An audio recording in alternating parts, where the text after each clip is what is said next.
Hi, everyone, and welcome back to MIAC's Artist and Scholar Dialogue series, where MIAC staff and curators are speaking with different artists and scholars about their work, the impact the pandemic has had on their practice, and just what they've been up to in the past several months. My name is Lillian McEnany, and I'm a curatorial assistant at the museum. And today we're going to be speaking with Joe and Althea Cajero. Joe is a sculptor and jeweler from Jemez, Pueblo, and Althea is a jeweler from Santo Domingo and Acoma, Pueblos. They're both incredible artists in their own right, but I think hearing them chat together will be even more of a treat. They were MIAC's 2014 Native Treasures, Living Treasures. But before we start chatting with Joe and Althea, I'd like to briefly acknowledge the place where this conversation is happening, even though we are in a virtual space in Ogopoge within the Tewa world.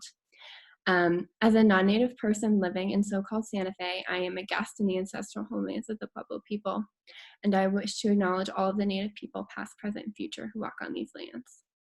So, Joe and Althea, welcome. Thank you. Thank you so much for taking the time to chat. So for those viewers who maybe don't know you, why don't we start with a bit of an introduction, who you are, where you're from, and a bit about your work. Okay. Would you like to go first, or shall I go first? Sure, I'll go first. Okay. Hi, I'm Althea Cajero, Althea Tortolita Cajero, and I'm from Santo Domingo and Acoma Pueblos. My mother from Acoma and my father from Santo Domingo. And so I grew up in Santo Domingo. And so that's where I'm from. And I'm a jeweler. And my name is Joe Cajero, and I'm from the Jemez Pueblo. And I've been sculpting for over 30 years.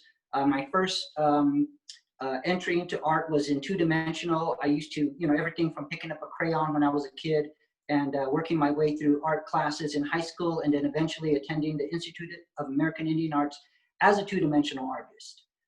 And we both grew up in our villages. We speak our languages fluently. Althea's pretty fluent, but she understands fluently Keres language. And we both have a very traditional upbringing. So, yeah. So can you tell us a little bit about your artistic journeys, both individually and collectively? I know there's a cool story behind it.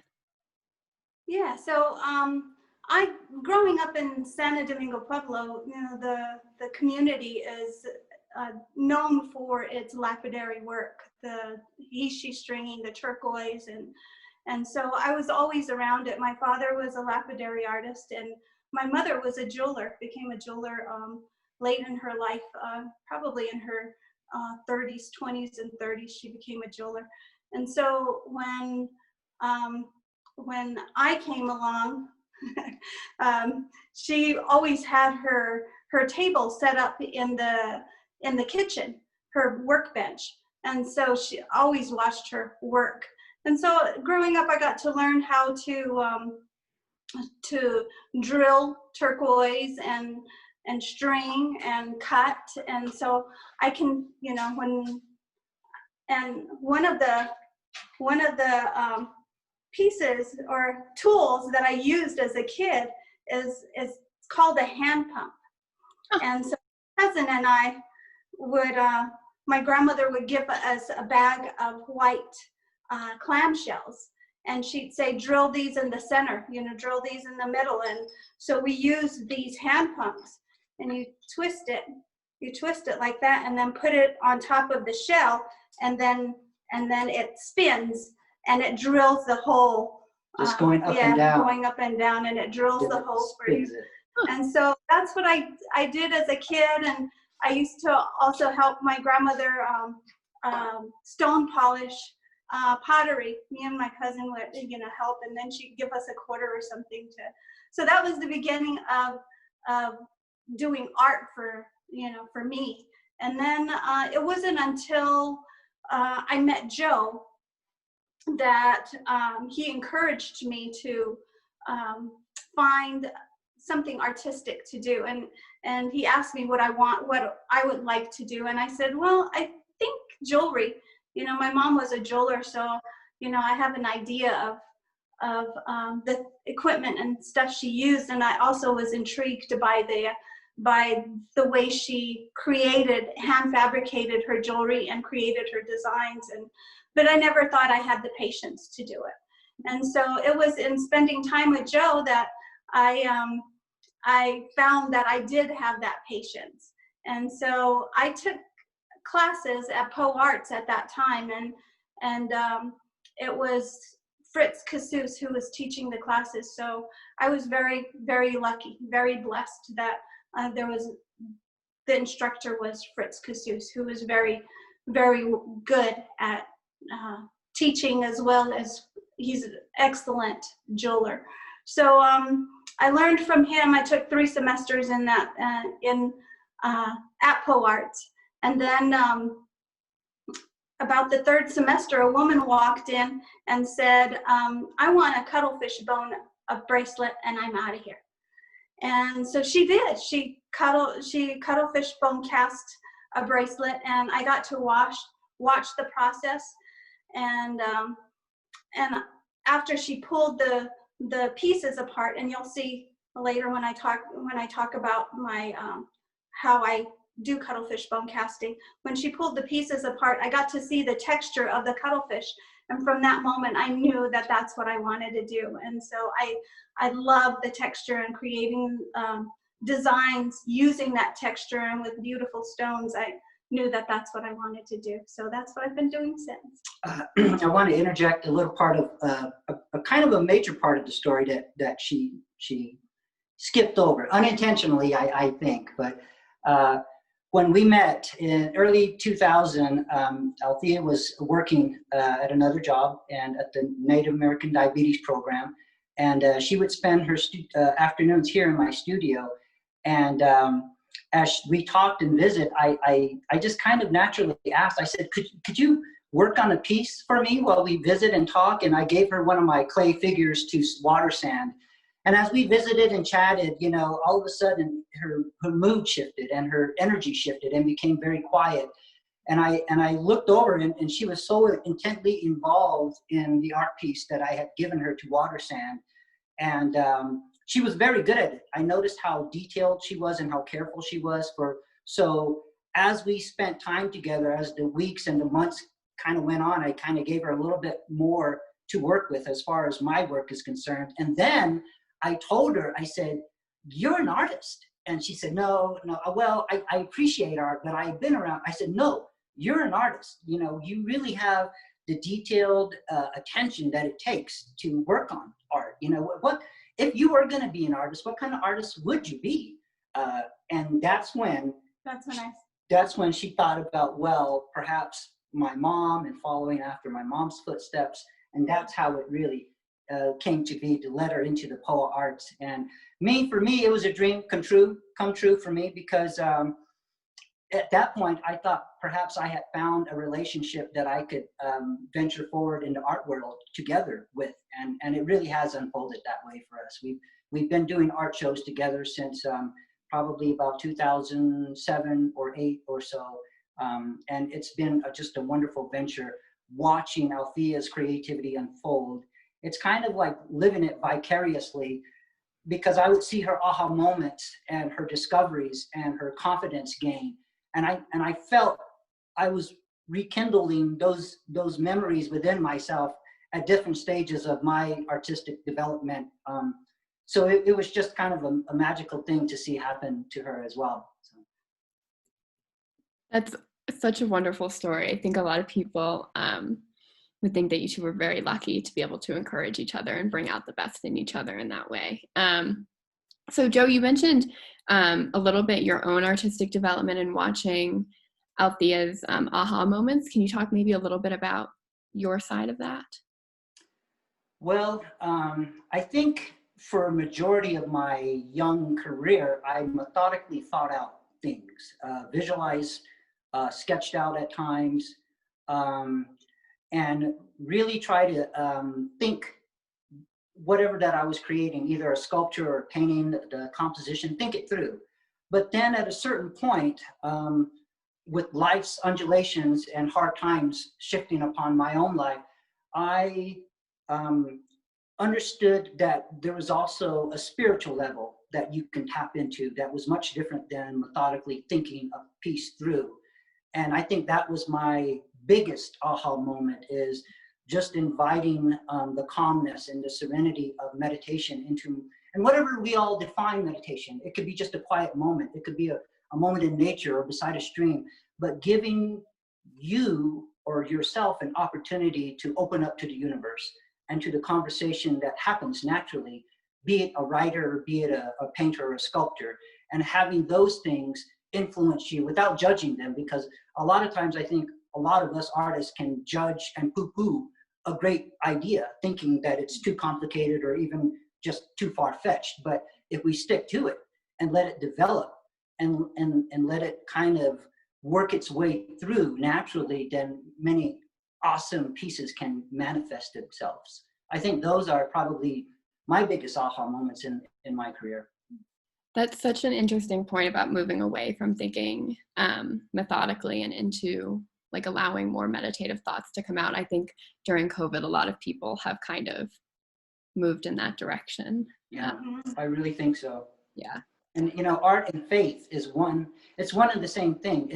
If you don't have a lot of faith, it will grow immensely if you decide to become an artist, because sometimes you don't know if the next piece is going to sell or if you're going to be able to pay your bills, but somehow something will happen, in even like a phone call out of the blue with a client saying that your card just fell out of the shelf for some reason, and I picked it up and it reminded me of your work, so I wanted to call you and talk about things.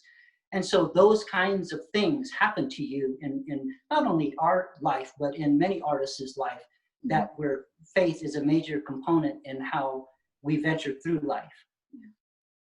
Absolutely. So, Althea, you talked a little bit about Cuttlefish Casting and your process, and I was wondering if we can maybe go a little bit deeper into that discussion. Yes, well, come with me. Yep. So this is cuttlefish bone. And this is how I buy them. And they sell them in pet stores because it's what parrots gnaw on for the calcium. And so cuttlefish bone casting process has been done since the 1500s. Somebody back in the 1500s realized that this could hold so much heat that it could cast metal. So now that's taught as basic gravity casting in jewelry classes. And so if you sand it down, so you reveal the texture. And so it's that texture that will embed into the metal once you pour the metal in.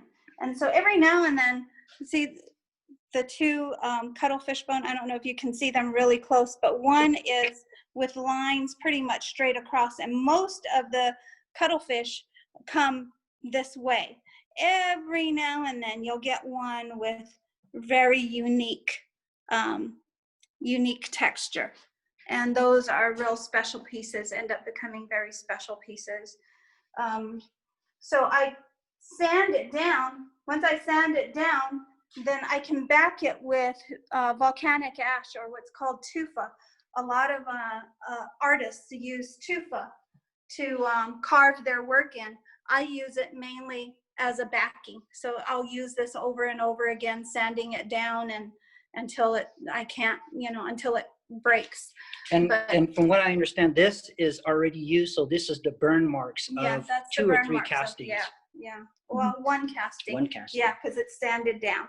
And then, so preparing the piece or the pieces to cast, the cuttlefish and the tufa to cast, I use a rubber tubing and create my sprue, and my vents are on the sides. And then I place it up like this, and then I'll heat up my silver. See the silver, the casting grain silver that's in there? So I'll heat up my silver, and once it's to liquid state, then I can pour, and then what I get after it cools down is a casting like that. And then I can create pieces, create rings, earrings, pendants using this texture. So this one is, I've carved into the casting, so it creates that kind of look to it.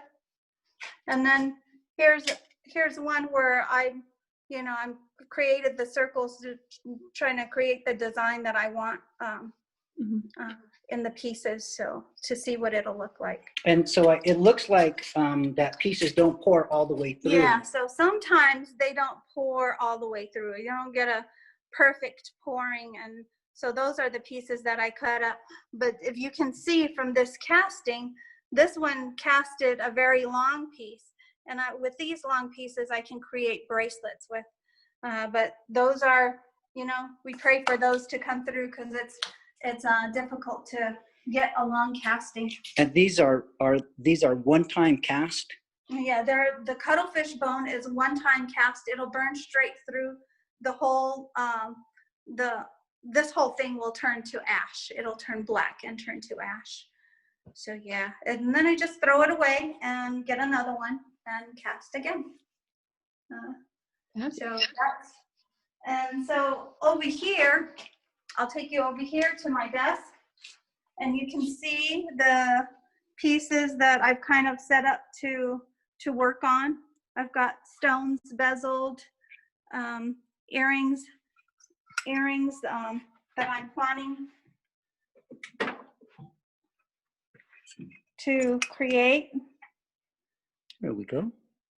And then here's a chain that I'm making, and I'm going to make a pendant that'll go at the bottom of this chain.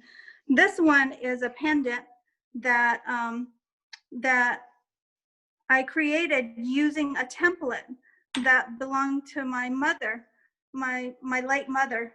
She passed away about 25 years ago. And so this is one of the templates she used to make pins. And she would design around this area on sterling silver. And then and she placed the pin backing there, and women could wear it as a pin, and then they could put their glasses through there.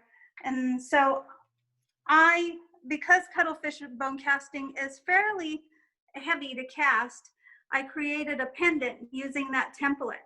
And so you can still stick your glasses in. I love that so much. It's not going in as I want it to. Oh well. Anyway, you can use that to hold your glasses, but these glasses won't work for that. So anyway, that's how I started that design. This one is going to be a chain link bracelet that is for a client. That's cool. And it's using drusies, natural drusies, as well as dyed drusies. And this is another template of my mom's that I've used. I've used that design with pendants, creating pendants with that, and it turned out beautiful. And these are earrings in various stages, right? Yeah, they're still in the maybe stage, designing stage. I'm not sure about them yet. But Joe and I also collaborate on pieces, and so here's a piece that we're collaborating on. This is with citrine. Ameturine, and this one is Brazilian agate.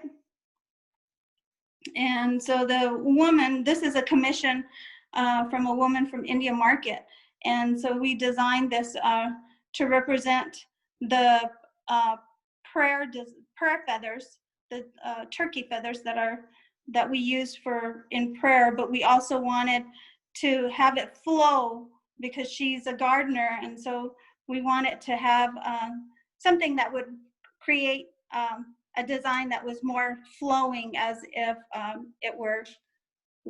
Yeah, and so what we do oftentimes is talk to the client, and like Althea said, she said she loves to garden and plant and grow things. So we thought of the concept of the spirit of the springtime with the tablita, yeah.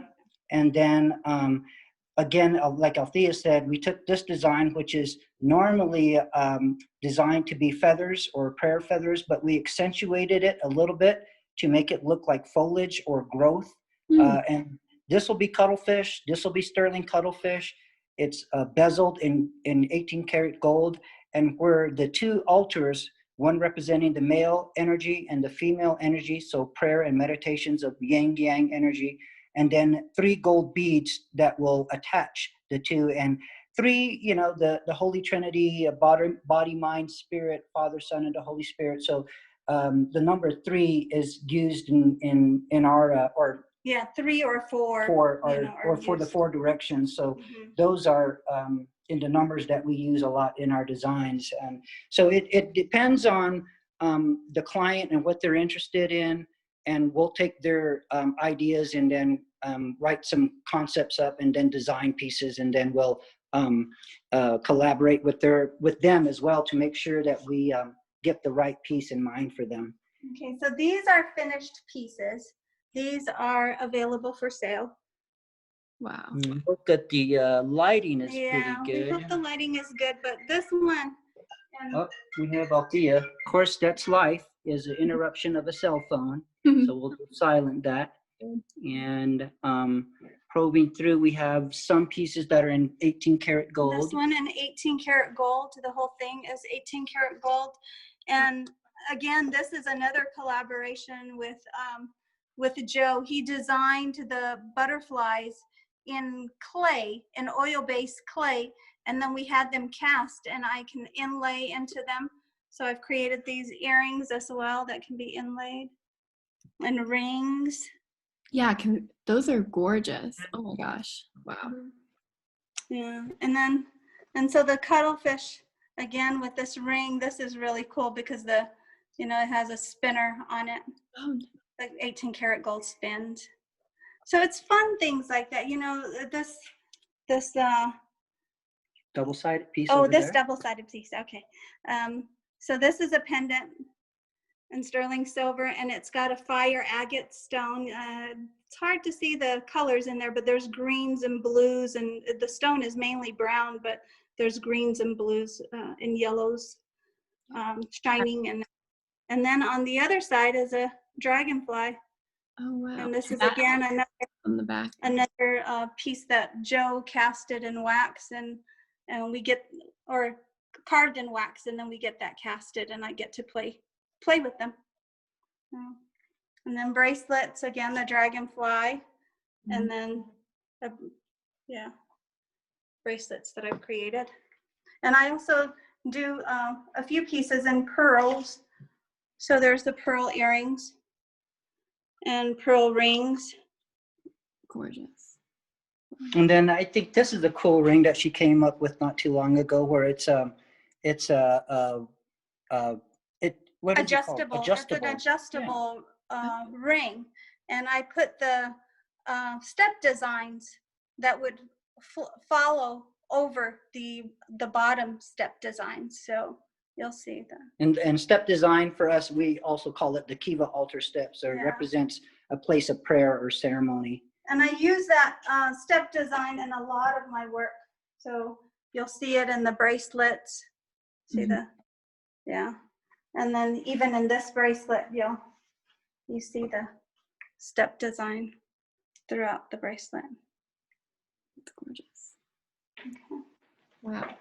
I just love the work that you do with Joe, and then you connecting with your mom through your work. It feels just very personal in all of your work, and I think it just really comes across.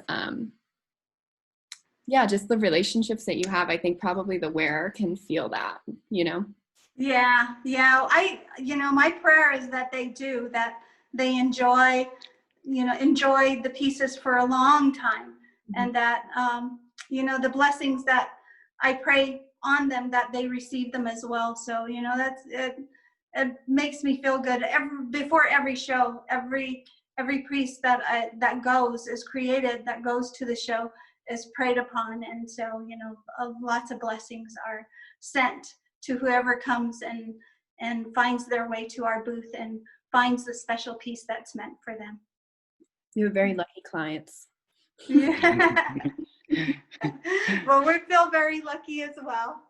So that's Althea's work, and you know, it's just great fun, again, watching her work and being a part of her work and collaborating and just inspiring each other with designs and design ideas or feedback is so great as well. That's great. So Joe, do you want to maybe do a similar discussion about your work?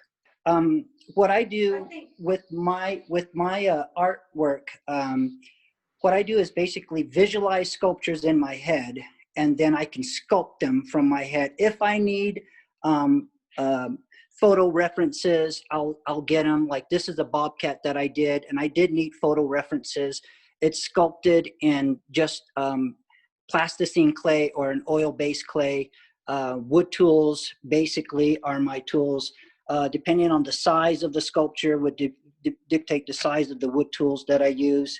And it's just clay that it looks chocolate brown and it never dries. This is the finished piece. As you can see here, when they casted the piece, they didn't really have to damage it at all, really, with the just exception of a few cuts here. And I can work with my Jemez Pueblo clay, which is my first love, which is gathered in my village, and it just simply looks brown. And this is what the kind of sculpture that it can create. Realism. This is a fired piece, and it doesn't crack or anything, which is a really amazing thing about this traditional Pueblo clay. And here we have the finished bronze of the piece. I have photographs of another piece in clay state of the corn dancer. And this again is a piece that's created in about 12 different pieces that come separate, so that when they cast a piece, it can be taken apart and casted more easily. And then it goes to the metal where it's all put back together. This is the female, and it's polished up. This is ready to be patinaed or colored now. So it goes from the foundry to the patina studio where they put the pieces back together and shine them up. I have worked on monumental projects as well. This is a piece that went to the Mesa Verde National Park. Again, this is right before the patina process where we see the small finished version, and this is what the patina artist uses when we're going to color a piece like this. I'm there in the background as well, aiding and guiding the patina process. And it stems from a small original bronze that we did, which we can see here. And this is the smaller version of that life-size version that we did. And I started off in bronze doing realism images, and later on in my career, then I started doing more contemporary figures like this embodiment of prayer and nurtured by prayer, which and I'm going to give the I think it would be better if he stand beside his pieces, that way you can see him. Embodiment of prayer is a spiritual piece. Again, I talked about you know, thinking things through and then being in a more of a meditative state to conceive pieces through this, you know, spirit communicating with you, and in whatever form that it takes its place in, be it visualizations or through dreams or both, a combination of. So later on in my career, I began to do more abstract or contemporary pieces, and then I blended the two with the pronghorn, having a realism form, but still a contemporary feel to it, where I use geometric shapes to finish off the legs. So a little bit of a blend of pieces where we're taking form and realism and putting them together with the story of the springtime maiden and the metamorphosis that happens. Our prayer is that we have a healthy water, underground water system. So the aquifer is recognized here in this piece called Gentle Spirit is the title of this piece. And I've worked with monumental projects as well. With, if you pan over here, with Oneness, it was taken up to 9 feet tall. There's a photograph of me here with the piece. It was placed at the Hotel Chaco in Albuquerque. So this piece was, I was able to create the piece here. It was 6 foot to the neck and then 3 feet of the head. So I was able to still work the piece here in the studio and then put the piece together in order to cast it. Right up above is a is a photo of me with the monumental project for the Southern Ute tribe, where I did 2 monumental life-size horses. And again, they were realism and a little bit of contemporary, with the legs being geometric formed. And so I really have had a great career with monumental projects, as well as tabletop pieces that I've done. And I think significant pieces are also, could be mentioned, is the concept of the caterpillar going through life, and the undulations of life, and going through the metamorphosis of a butterfly and beginning a new life as a winged creature, and just a story that unfolds between its life as being in the grasslands, and then all of a sudden finding itself floating in the air, and becoming a new life, venturing into a new life. Stories like that, I think, are very compelling for the audience. Absolutely. And this is a piece, the journey piece, that came out either the year that we received the Museum of Indian Arts and Culture Native Treasures Award, or the year after. It was either that year or the year after that this came out. Yeah. Yep, so Joe, do you prefer working on tabletop pieces, or are you really more drawn to monumental? Well, I think if the project is a great project, then monumental projects are very interesting and great to take on. But I think I would choose probably tabletop pieces, only because there's so much that I go through personally trying to create a piece. Even a simple piece like this piece here, called Sunshine. It's about morning prayer, and it's about how my great grandmother taught me how to pray in my native language.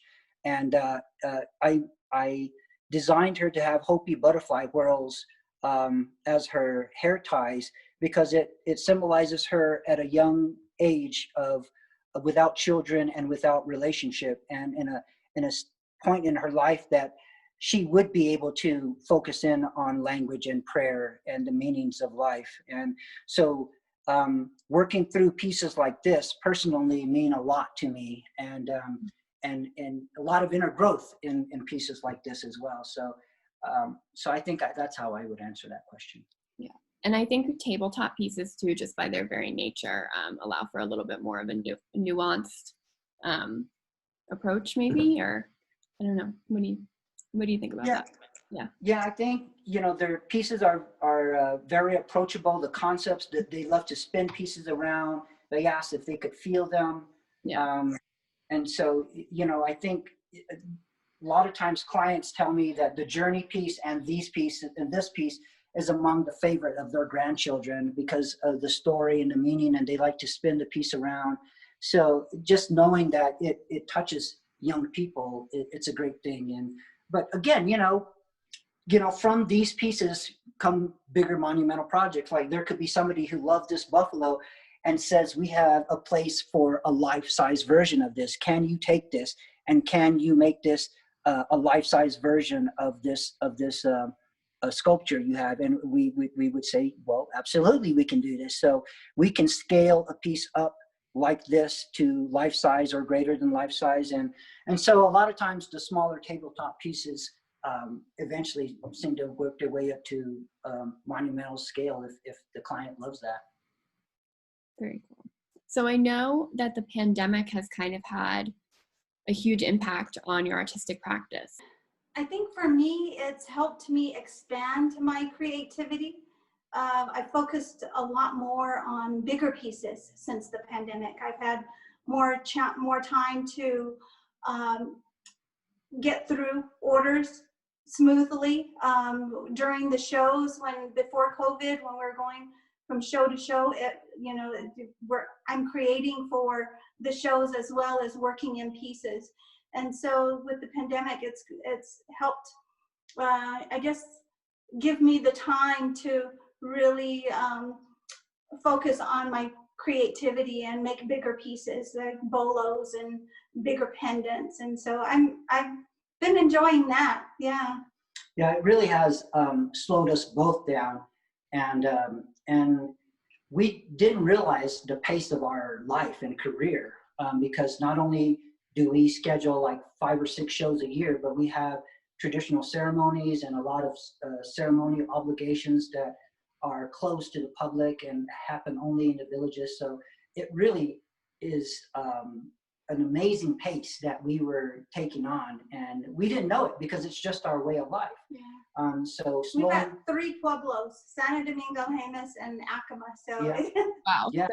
and we're pretty active in all of the Yeah. Pueblos. both of our families are very traditional and active, and so that keeps us very active, and Yes. we participate often when we can, as often as we can actually, you know?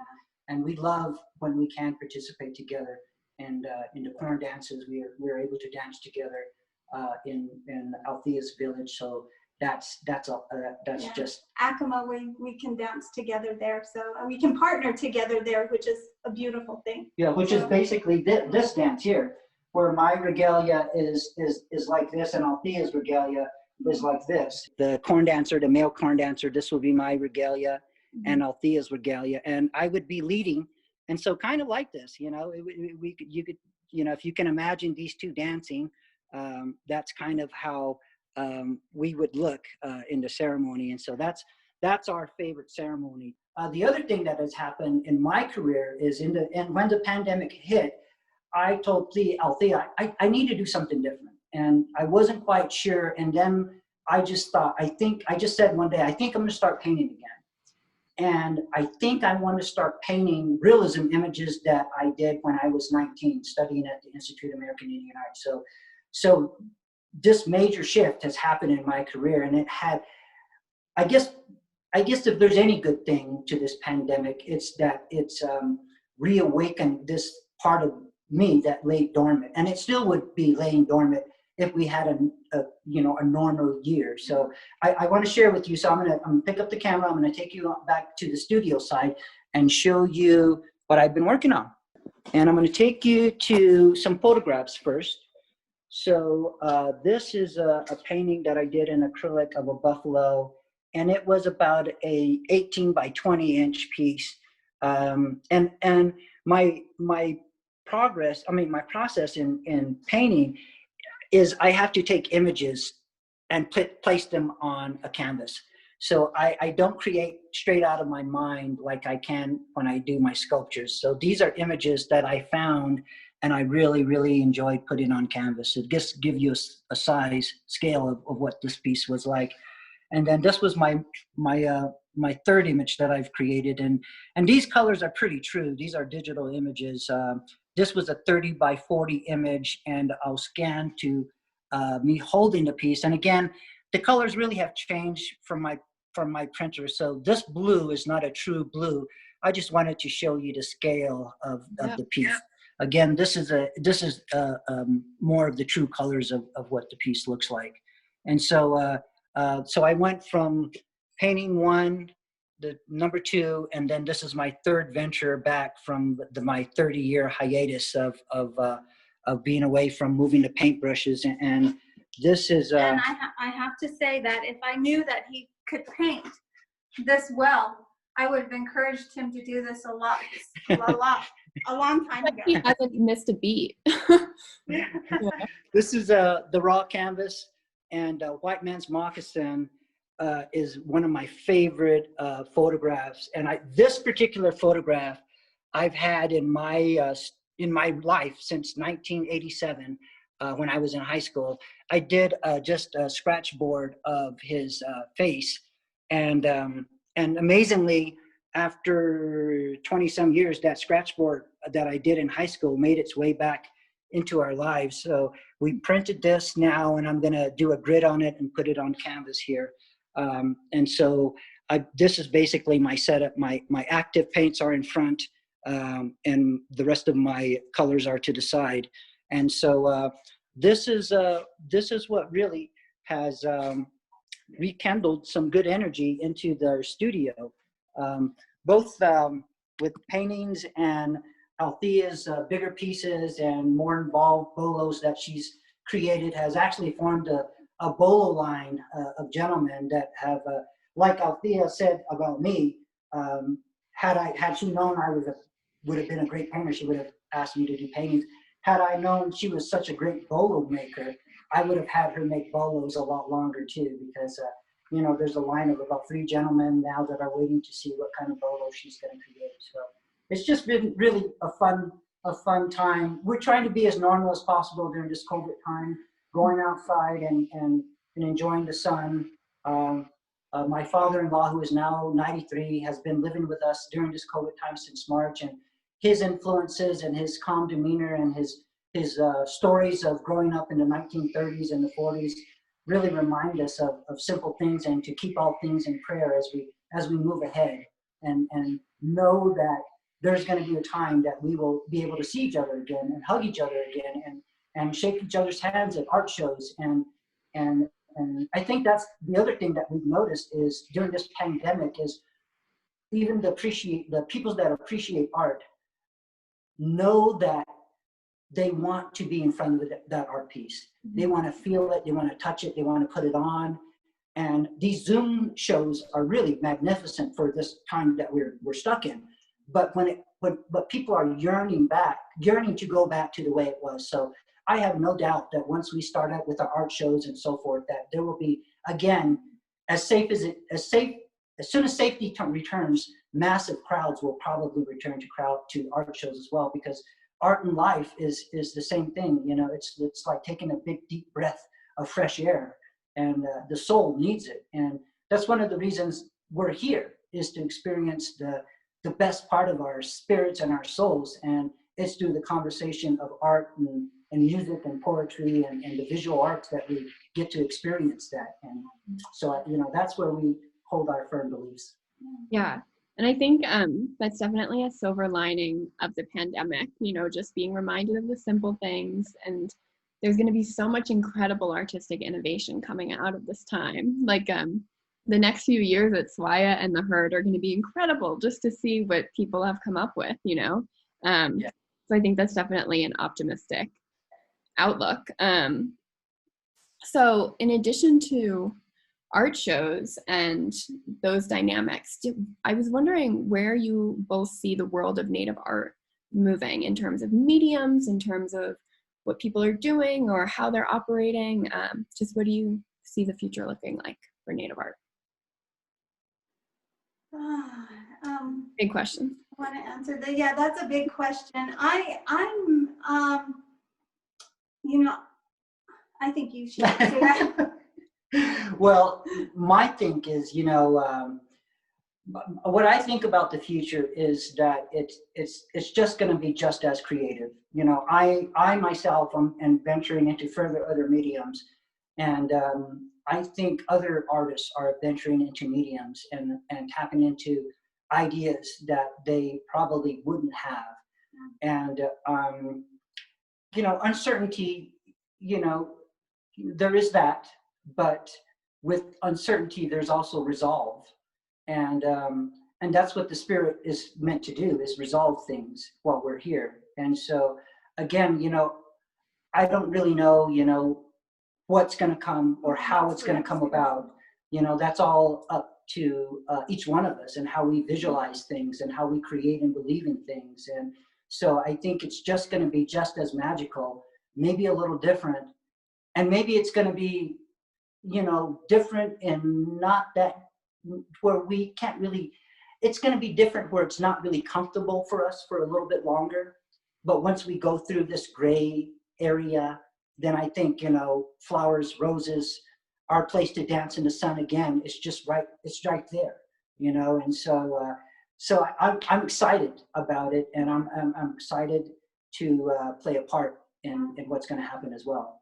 So many of our clients, you know, are reaching out and saying, you know, we can't wait to see you when shows start opening up. And so, you know, we're looking forward to that. That's, you know, something that is ahead of us, and yet, you know, yet still so close, because, you know, we want that so bad. You know, we want to experience. I think you're right. I think she hit upon a key thing is when we were at the beginning of this pandemic, we came from the Herd show doing okay, but not doing that great. And and having a hollow feeling inside of us, and the concerns of what was going to happen during March. And then all of a sudden, we got a phone call, just like we were talking about with Faith, with a client of ours that said, even though we're here, your best work is still ahead of you, Joe and Althea. Believe in that. I can imagine great things from you. So just hold on to that. You know, maybe you don't know what that is, but I really firmly believe that your best work is ahead of you. And so that call being placed to us during like March, right after we got home, was a tremendous boost to us. And I repeatedly thanked our client. You know, I've already, 3 or 4 times now. And he at first he didn't even remember that. He said, "Oh, well, yeah, now I remember that call." And I said to him, a good is even better when it's not known that you have said something to somebody that meant. So that's how pure his motivation was and his intent was. And I told him it was guided by spirit, I tell you. Yeah. And it was there at the right time for me, because from there, I thought about maybe I'll do a painting. And so that's where that came from. Wow. So I think that is a wonderful note to end on, unless there's anything else that you'd like to chat to MIAC audiences about. The only thing that I would like to add is that we're very grateful for the opportunity that MIAC has given us, and having received the Native Treasures Award, it's opened a lot of doors for us.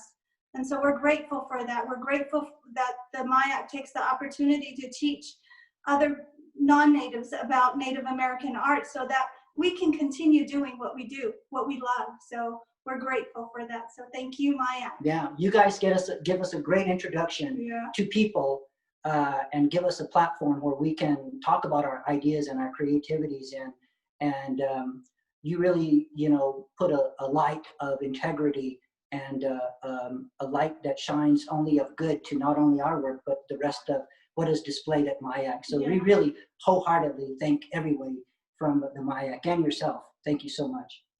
Well, thank you for taking the time to work so much with MIAC. And thank you, everybody, for watching. All right. I'll see you all later.